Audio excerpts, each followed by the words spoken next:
onboarding, onboarding, onboarding, training, training, training, performance, performance, performance, evaluation, evaluation, evaluation, retention, retention, retention, onboarding.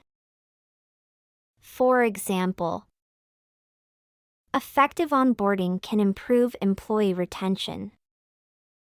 Training.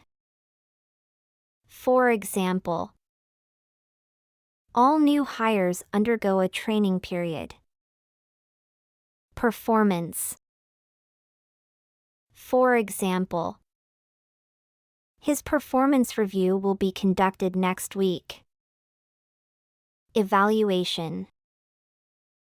For example, employee evaluations help identify areas for improvement.